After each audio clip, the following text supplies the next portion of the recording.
Okay, so here's your update. I'm gonna try, I hope this uploads, but here we go. Everything is laid out on the table.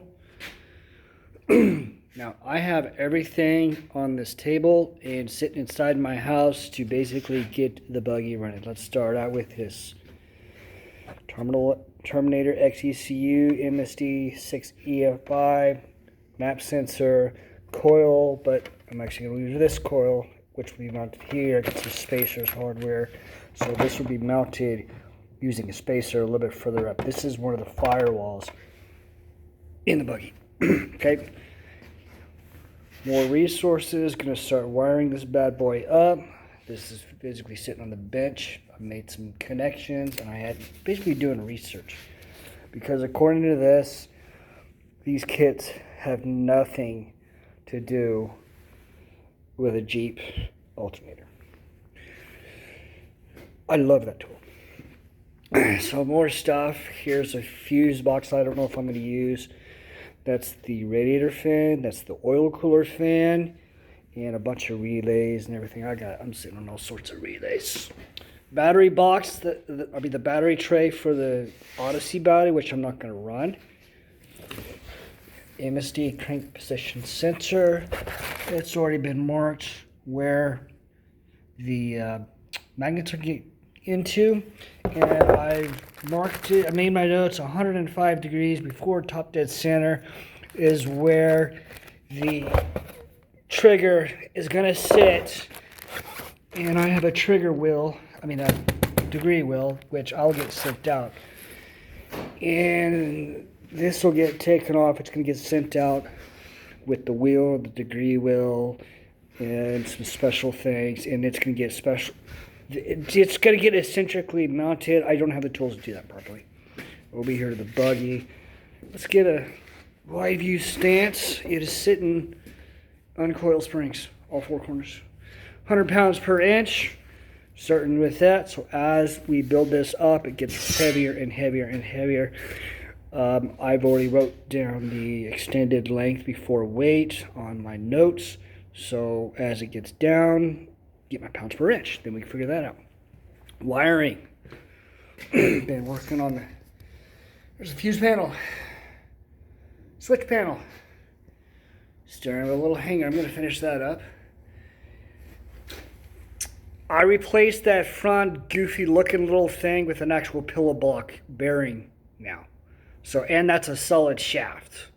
And I had to grind it a little bit, make some adjustments, tilted it down a little bit so it clears, because I had a binding problem down there.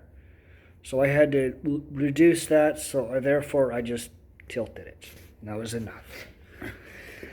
As you can see, all the panels were taken back off. The radiator cooling package assembly was taken back off, and the turbo is taken back off.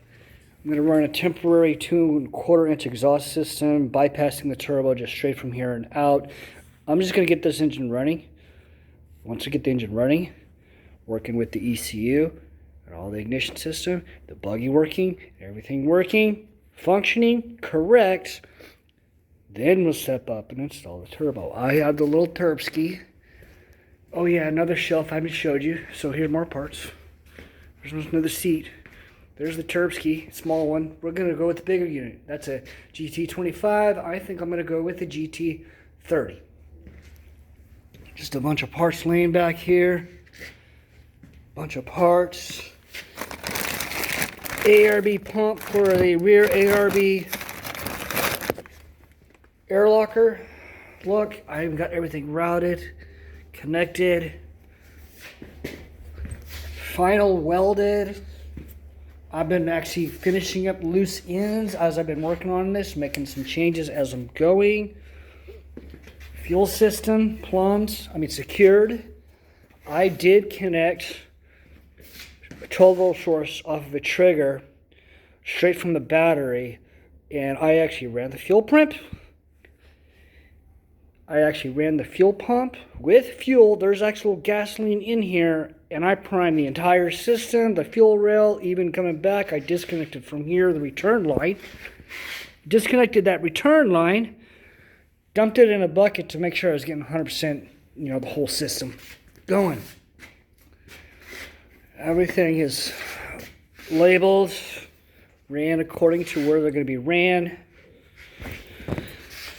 So this is where I was at, but before I do that, I have to, well, the first thing is the alternator, but the instruction manual clearly states you have to have the battery mounted. So over here, I finalized the mounting for the 3-inch exhaust. You'll see where I'm going with this. So where the 3-inch exhaust is fully mounted in here, it's tight, it doesn't wobble around, it's nice and tight. Then I took it out. So this is here, and there's another hanger right down here. This is for the exhaust. I'll use the same hanger locations for the 2¼ inch. Built another battery box for this battery. That's not the battery I'm going to run, but it's a good battery, and I'm going to use it to get this buggy running. Okay, so I whipped that up this past weekend real quick. So it unbolts out of there, and I can unbolt that battery tray completely out, and the other battery tray will bolt right back in. So I can swap out batteries. Bam, bam, bam. And it does. You have clearance. You can get in here with the battery, pick up, those little straps. You can lift it out. You lift out, you put it in. Just like I said, everything plumbed. I started running brake lines, brake fluid. Actually bleeding the system, and I've been coming up with some of my flares. There's 2 up there. There's 1 back here. There's 1 down there. They're just leaking ever so slightly. Let's go to the front axle. Complete, done. All done, ready for a front drive shaft. Detroit full locker in the front. Running, I think Grizzly. No, well, I think Yukon gears. I'm running Yukon gears. Chromoly shafts, 35, chromoly 1.5 inch inners. And I stuck with the 131 outers for now. Rear shafts, I never did have rear shafts. Dutchman, 1.5 full chromoly. Dutchman rear axles, done. The only thing I got to do about the front axle, the gear, the transfer case, transmission, front axle, I just got to fill them up with oil, and the engine fill it up with oil, but I still got to finish the oiling system. I got all the hoses and everything. I just got to build my fuel lines. Yes, I did remove the entire wiring harness, and I just snipped it. Snippy. And this video is going to end in 15 seconds. So that's your update. I hope you enjoy it all. Can't wait to come back.